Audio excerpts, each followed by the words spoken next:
Hello! J'espère que cette semaine de vlog vous plaît jusqu'ici. Aujourd'hui, j'avais pas trop envie de vlogger pour la simple et bonne raison que je travaillais encore. Donc on est samedi, il est 17h30, je vais me préparer, je vais rejoindre un pote dehors, on va aller boire un verre. Et du coup, je me suis dit qu'aujourd'hui, j'allais plus genre, pas faire un vlog, mais une petite face cam où on se prépare ensemble, je sais pas, on parle un peu. Je sais absolument pas de quoi j'ai envie de parler, puis peut-être que je suis, ça me viendra sur le moment, je me fais confiance. Donc voilà, on est samedi, j'ai travaillé comme tous les samedis en fait. Je vous ai fait d'ailleurs un épisode de podcast sur le fait d'arrêter d'idéaliser l'entrepreneuriat et que le salariat aussi a de très très bons côtés. Si c'est un sujet qui vous intéresse, je vous conseille d'aller écouter mon podcast parce que j'ai eu énormément de bons retours dessus sur le fait que les gens ont capté qu'effectivement le salariat c'est un peu les vacances parfois si tu le prends de ce côté-là. Un des inconvénients de l'entrepreneuriat c'est que tu ne t'arrêtes absolument jamais. Voilà, c'est limite le but. Et c'est là aussi le danger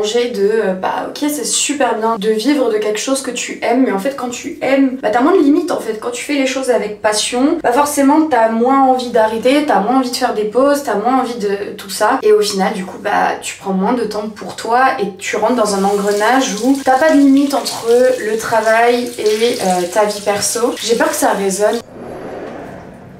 Est-ce que là ça résonne autant? Ça résonne moins, on va laisser ouvert. Et ouais, t'as toujours ce dilemme entre d'un côté genre je kiffe, du coup je compte pas mes heures et je prends plaisir à faire ce que je fais, blablabla, ce qui est très bien. Et ce dont je suis très très reconnaissante dans ma vie, c'est de vivre de quelque chose qui ne me fait pas chier de faire, tu vois, et que je kiffe et que je suis toujours stimulée, épanouie dans mon travail, etc. Donc c'est hyper cool sur le papier, mais c'est très dur de s'imposer du coup des limites parce que là aujourd'hui j'ai passé la journée sur du coup mes propres vidéos, mais ça reste du travail en fait. Enfin, je le considère pas comme un travail parce que je ne vis absolument pas de l'influence et de ma présence sur les réseaux, mais ça reste du travail parce que c'est une charge de temps et de concentration, etc. que j'ajoute à mon activité principale, donc je le considère quand même comme du taf et je minimise pas le temps que je passe dessus. Bon là ça faisait un petit moment, donc je vais pas commencer à me plaindre parce que ça faisait un petit moment que je n'avais pas fait de vidéo, etc. Mais c'est également pour ça en fait, c'est parce que ça prend sacrément de temps et que déjà je suis suffisamment occupée avec mon travail de freelance à côté. Pour ceux qui savent pas, au cas où des cas où, je suis en freelance, je suis monteuse vidéo entre autres. En majorité c'est ça mon taf. Après j'ai d'autres un peu missions à côté, j'ai aussi fait déjà du consulting, du community management, etc. Donc voilà, j'ai plusieurs casquettes, mais je pense que au final quand t'es à ton compte, quand t'es freelance, t'es obligé d'avoir plusieurs cordes à ton arc parce que sinon tu peux vite galérer. Et je pense que la valeur ajoutée d'un entrepreneur dans le service en tout cas, donc un freelance, etc., c'est de pouvoir répondre à plus de demandes qu'une seule pour laquelle on te contacte. Je pense que c'est le plus important parce que se cramponner à un secteur d'activité réduit tes chances d'avoir des clients et du coup de faire rentrer de l'argent. Donc je pense que c'est important aussi de s'ouvrir à ça. Donc moi je peux être à même de faire des missions de community management, je peux être à même de faire du consulting, je peux être à même de faire de la strat sur les réseaux, mais mon vrai corps de métier et à la base ce pourquoi je me suis lancée, c'était vraiment pour le montage vidéo. Et sauf que le montage c'est quand même assez fatigant, donc en termes de rentabilité, temps, argent, etc., parfois je m'y retrouve pas forcément. Et c'est pour ça que c'est très important aussi d'avoir des missions autres qui te prennent moins de temps mais qui du coup font quand même rentrer de l'argent en fait dans ton compte, hein. Clairement on va pas se mentir que c'est pour ça aussi qu'on le fait, et ça faut arrêter de mytho parce que en vrai, je sais pas, après c'est peut-être moi hein, mais moi je vois des gens qui disent moi je vis pour mon travail, sans ça je me sentirais grave inutile et tout. Pas moi hein. Franchement aujourd'hui tu me dis ouais tu reçois le salaire que t'as actuellement sans rien faire, mais je fais rien. J'estime que le travail c'est cool, encore plus quand tu t'épanouis dedans, mais en soi les gens qui te disent ouais moi j'ai besoin quand même de faire des choses dans ma vie et tout, mais en fait ne pas avoir de travail ne veut pas dire que tu fais rien de ta life, genre juste c'est fun. Genre dans le sens où t'as de l'argent qui rentre et du coup t'as la liberté de tes choix, t'as la liberté de faire plein de choses, et justement moi je trouve que c'est archi cool. Et vraiment si j'avais l'opportunité je vais pas vous mentir à dire non moi j'aime trop mon travail, pourtant c'est des choses que je dis et des choses que je pense, tu vois, j'aime mon travail mais il faut doser. Franchement entre bosser comme une con tous les jours et juste recevoir de la thune et pouvoir faire de cette thune ce que je veux, donc m'épanouir réellement dans les choses que j'ai envie de faire, genre des activités, du sport, investir mon argent dans des trucs, bref y a pas photo. Faut arrêter cette hypocrisie là de surproductivité, de faut être des business girls et tout. Je me considère un peu dans le business et tout parce que bah quand même, tu vois, mine de rien, je me suis lancée, j'avais 19 ans et j'ai appris énormément de choses quant à l'entrepreneuriat, à l'administratif, à la compta, tout ça, j'ai appris énormément de choses. Donc j'ai plusieurs casquettes au-delà d'être dans de l'opérationnel parce que je vends mes services. Je gère aussi une micro-entreprise, tu vois. Je gère mon argent, quoi, ma trésor, etc.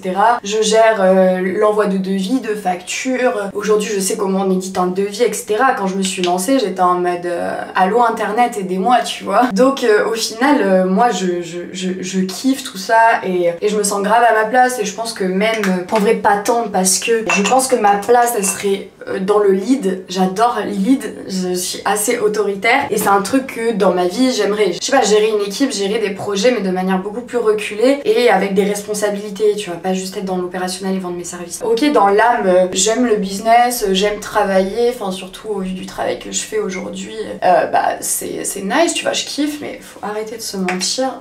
Franchement, la vie peut être bien plus douce sans travail et ça c'est vraiment, je pense que c'est juste des schémas capitalistes qu'on a dans la tête et qu'on a l'impression que sans travail on sert à rien. Mais c'est justement parce qu'on n'a jamais eu une vie sans travail, sans école et tout qu'on sait pas ce que ça peut être la vie. Mais moi je l'imagine très bien ma vie sans travail, genre c'est juste je fais ce que je veux. Et il y a quoi de plus beau qu'avoir la liberté, qu'avoir du choix, enfin bref, c'est ma vision des choses.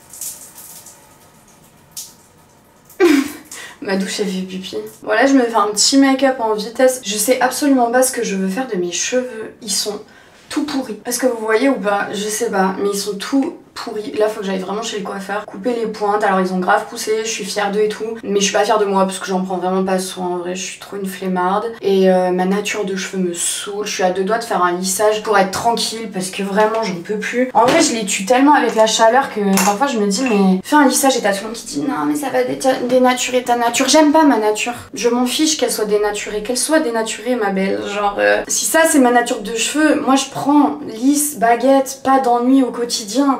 C'est trop une charge mentale de ouf, genre pour moi mes cheveux, je peux plus me les voir. Donc voilà, bon bref, j'ai eu des périodes où j'ai essayé de les accepter et tout, mais entre vous et moi, j'y arrive pas, je les aime pas. Je me trouve 1000 fois plus fraîche avec les cheveux lisses. Donc watch me bientôt faire un lissage. Là j'ai pas mal de projets physiques. On dirait que je vais me refaire la gueule. Non mais voilà, ça fait quelques temps que je pense à des petits trucs et en vrai j'ai trop envie de sauter le pas. Mais vas-y, j'ai peur. Mais en tout cas concernant mes cheveux, j'y songe à ce lissage. Ça fait 6 mois que j'y songe. Alors moi je suis comme ça. Les trucs sur mon physique, pas de décision last minute. À part quand en 2018 j'ai été blonde. Photo juste ici. Et oui, c'est moi. Sur un coup de tête, je suis devenue blonde et j'étais avec un pote qui s'y connaît un peu en coiffure et tout, mais vraiment quand je vous dis un peu, il a pas du tout fait d'études, juste il a fait des expériences sur lui et ses copines et du coup maintenant il sait un peu faire des décolos, des couleurs et tout. C'est pas on se tape une déterre, on va chez Bleu Libellule, on achète une décolo, une patine, un truc et tout et on est en mode bah let's go, on va le faire version at home quoi. Et du coup c'est ce qu'on a fait. Et là j'étais en mode slay, je suis blonde, je kiffais trop ma era blonde parce que comme vous le savez, enfin comme vous avez remarqué, je m'habille tout le temps en noir. Je suis très rarement avec une autre couleur que du noir, preuve étant encore aujourd'hui. Et le fait d'être blonde, j'étais en mode genre il y a plus ce côté trop dark du fait que je m'habille tout le temps en noir et je suis brune et j'ai les yeux noirs et j'ai des sourcils noirs et du coup ça fait un peu ce bresson parfois tu vois. Bah du coup il y avait plus ce côté là. Donc je kiffais slay en full black blonde. Voilà, je me trouvais grave fraîche, sauf que le blond c'est un enfer. Bon je le savais, hein, j'allais dire personne m'a rien dit. Si, je savais, il n'y avait pas besoin qu'on me le dise. Je sais qu'être blonde c'est hyper complexe. Et bah du coup j'en ai fait les frais et ça m'a très vite saoulée, les racines etc. J'avais une ligne noire ici, enfin vous voyez ma racine et j'étais vraiment blonde, enfin vous avez vu sur les photos, j'étais blonde, blanche genre tu vois. Et bref, et en fait à un moment j'étais en mode bon cette raie noire au milieu de mon crâne, je peux plus me la voir. Donc je décide d'aller chez le coiffeur pour faire un effet racine. Comme ça je suis en mode bah au moins quand ça repousse ça se voit moins et j'aimais bien cet effet racine un peu à la suédoise, tu captes. Je vous mets des petites photos d'inspi ici. Du coup je décide d'aller chez le coiffeur parce que mon pote aussi talentueux qu'il a su être sur ma première décolo, j'étais en mode bon, on va peut-être pas tenter le diable, genre l'effet racine il se sentait pas chaud. Du coup je vais chez le coiffeur et tout machin et du coup je voulais encore décolorer mes cheveux et évidemment ils étaient tout niqués hein, mais j'étais en mode refous-moi une couche de décolo tant qu'on est journée chez le coiffeur, autant en profiter et tu fais descendre mes racines. Je ressors plus blonde que jamais avec une raie noire plus épaisse que quand je suis sortie. Mais une raie, toujours cette histoire de raie. Sauf que moi, je suis une miskine. Je crois que j'avais payé 300 €. En plus c'était la veille de mon anniversaire et j'avais rien dit alors que c'était pas du tout le résultat que je voulais et j'ai donné les 300 € et je suis partie et puis j'étais en mode mais c'est moche. Donc je garde ça quelques semaines et en fait je crois que j'ai été blonde 1 mois et demi, 2 mois genre. En plus la plus grosse erreur que j'ai faite c'est quoi? C'est que 6 mois avant de faire ma première décolo, j'avais fait un lissage brésilien. Ne faites jamais ça, ne faites jamais une décolo sur un lissage parce que du coup, bah mes cheveux ils sont restés lisses. Hein. Alors là, le lissage il a tenu. Hein. Je suis allée chez le coiffeur 2 mois après avoir été blonde alors que j'avais jamais eu une longueur telle que j'avais à l'époque. Genre ils étaient un peu plus courts que là parce que là je suis vraiment à mon prime de longueur mais moi j'ai eu très souvent des carrés dans ma life. Et là j'avais les cheveux longs, j'étais blonde et tout et en fait j'ai pété les plombs. Je suis repartie chez mon coiffeur de base. Pourquoi je suis pas allée chez mon coiffeur de base? Va savoir, je ne sais pas. Donc je suis allée au Petit Salon qui est un salon à Bordeaux et d'ailleurs c'est là que j'irai quand je devrais aller chez le coiffeur parce qu'ils sont trop chauds et surtout ils ont des coloristes de l'enfer, genre vraiment ils sont archi forts et du coup je vais au Petit Salon et je lui dis bah carré noir. Voilà, c'était vraiment une era une fast blonde era. Et donc je suis revenue avec un carré noir comme mon t-shirt là. Et là, l'enfer a commencé. Tous mes cheveux, ils étaient vraiment raides parce qu'ils étaient tués. Et ça m'a mis genre quasi 2 ans à retrouver ce truc pas en mode bouclé jusque là et lisse là quoi. C'était horrible. Donc j'ai attendu d'avoir des cheveux vierges et là en fait je les ai, mes cheveux 100% vierges que depuis moins d'1 an genre. Donc tout ça pour 2 mois de blonde era, franchement j'aurais pu carrément m'en passer. Mais j'ai trop kiffé. Et là maintenant j'ai envie de me faire un lissage mais surtout ça fait je pense 2 ans que j'ai sale envie d'être rousse. Ça m'irait trop bien. Parce que je sais que j'ai un visage dur, serré, genre je sais que j'ai un visage fermé tu vois et justement c'est ça que j'aimais bien quand j'étais blonde, c'était un peu plus ouverte, éclairée tu vois, mon visage était moins terne en plus du coup je me décolorais un peu les sourcils donc ils étaient genre marron et pas noirs comme ils sont assez épais, voilà quoi. J'ai tellement envie d'être rousse et un jour j'avais testé un filtre sur TikTok mais la frappe que j'étais, interdit. Bon après le filtre il éclaircissait les yeux, il faisait un joli teint avec un petit blush sympa, bon voilà c'est du mensonge en vrai c'est un filtre. Hein. Je me vois bien et puis comme j'ai la peau très claire, je suis sûre que ça m'irait hyper bien. Mais j'ai trop peur de refaire des couleurs à mes cheveux, j'ai tellement galéré à les récupérer que déjà là ce serait bien que j'aille faire un big soin, couper les pointes comme il se doit et faire un lissage et comme ça je ne mets plus de chaleur sur mes cheveux. En vous le disant là j'ai juste envie de prendre rendez-vous. Ça y est j'en ai marre de pas me satisfaire de ma tête. Putain c'est dingue, là je suis en train d'entendre l'église. Anecdote, on s'en tape hein, vraiment on s'en fout mais je vous le dis quand même. Dans mon ancien appartement, quand je vivais à Neuilly, vous voyez, quand je vivais à Neuilly, tout début de mes vlogs, enfin oui d'ailleurs en fait vous savez pas parce que je vous l'ai jamais dit que je vivais à Neuilly, mais je vivais à Neuilly du coup. On habitait genre vraiment à côté d'une église et d'une école, ok?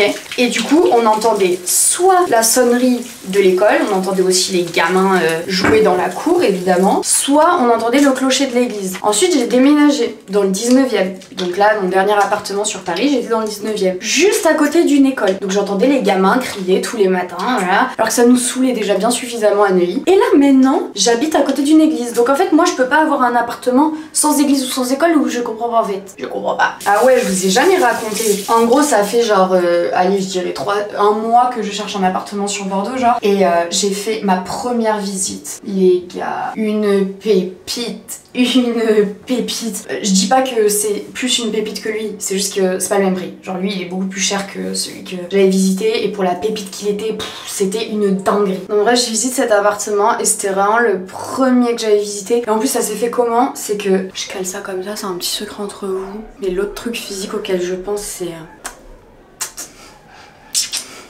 dans les lèvres là.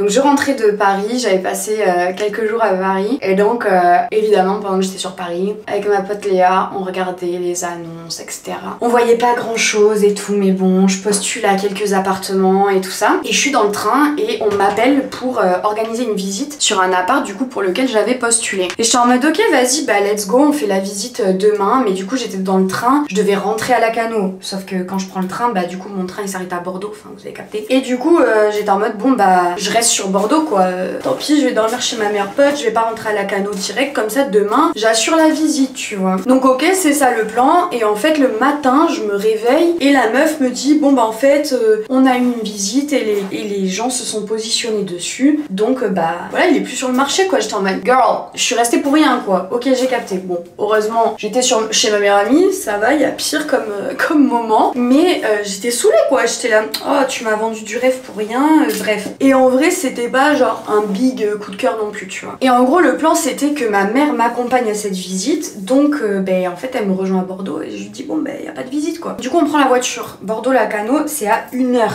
de voiture. On était à 20 minutes d'être rentré à la maison et là je vois une annonce, un appart incroyable. J'appelle direct, le mec me répond et je lui dis je suis trop intéressée par l'appartement, est-ce que c'est possible de le visiter et tout. Il me dit oui d'accord, bah vous êtes où? Et je lui dis bah là je suis en train de rentrer sur Lacanau mais bah, en vrai je suis là tu vois. Et le mec il me dit bah écoutez dans 45 minutes vous pouvez visiter. Avec ma mère c'est pas on te fait un demi-tour sur la nationale et on arrive en bourbe comme ça à Bordeaux, on était en mode let's go la visite. Et là on commençait à être en mode là mais là faut la voir, faut nanana et tout. Et là on arrive, mais on s'attendait même pas à une pépite comme ça. Parce que sur les photos il était meublé avec les meubles de l'ancien locataire etc. Et on voyait pas vraiment le volume, la disposition des espaces et tout. On arrive, une pépite guys, une pépite. Ah je peux vous mettre d'ailleurs j'ai une vidéo de cet appart. Incroyable. Et là le mec on commence à forcer. Parce que le gars il dit ouais vous cherchez depuis combien de temps? Je lui dis c'est ma première visite et ce sera ma dernière. Mais qui est en mode je peux rien faire pour vous. Tu vas faire pour moi en fait. Je le voulais. Donc avec ma mère vraiment on sauçait l'appart et tout. En plus ma mère était en mode je suis décoratrice d'intérieur donc bref on essayait de mettre toutes les cartes de notre côté. Et c'est pas genre en fait pendant le rendez-vous je vois que c'est un agent d'une agence où j'ai une meuf que je connais qui y travaille. Donc là ni une, ni deux. J'appelle la meuf que je connais, je lui fais meuf, je viens de visiter un appartement dans ton agence, c'est un gros coup de cœur, fais quelque chose. Elle me dit ok, j'appelle direct ma directrice, blablabla et tout. Moi j'étais en mode mais là on peut pas faire mieux. Moi je commence pas à faire une petite lettre de motivation aux propriétaires en leur disant je suis particulièrement sensible à la rénovation de qualité que vous avez effectuée sur l'appartement. Je les sauce parce que bah, déjà c'est vrai, je le pensais vraiment. Et de deux, au vu de mon dossier, il faut que je mette aussi des cartes personnelles et humaine de mon côté tu vois. Je me dis ça rassure le propriétaire. Ah mais il est 18 h. Bah attendez, faut que j'avance. Je fais quoi de mes cheveux? Est-ce que je mets une casquette? Mais ils sont pourris. Bon déjà je vais mettre un peu d'huile. Et là je me dis mais je peux pas ne pas l'avoir. Enfin franchement. Donc bref, moi j'attends la réponse. Avec ma mère on se projette dans l'appart. On est en mode oui ta chambre tu peux la faire là. Là on peut acheter ce meuble là. Gna. Je ne voyais que par lui. Je vous jure que tous les soirs je faisais des incantations pour la voir. Pour qu'on m'appelle et qu'on me dise madame il est à vous l'appartement. L'agent immobilier je lui envoie H24 des messages. Je lui dis c'en est où? Je crois que je vais mettre un bandeau. Il est tout seul. C'est pas grave. Et du coup moi je force, je suis en mode bah je montre ma motivation en fait gros genre j'ai besoin d'un appart là en fait et j'ai besoin de 7 apparts. Bah voilà ça fait l'affaire. Bon ils sont toujours pourris mais... Le mec met 1 semaine à me donner une réponse.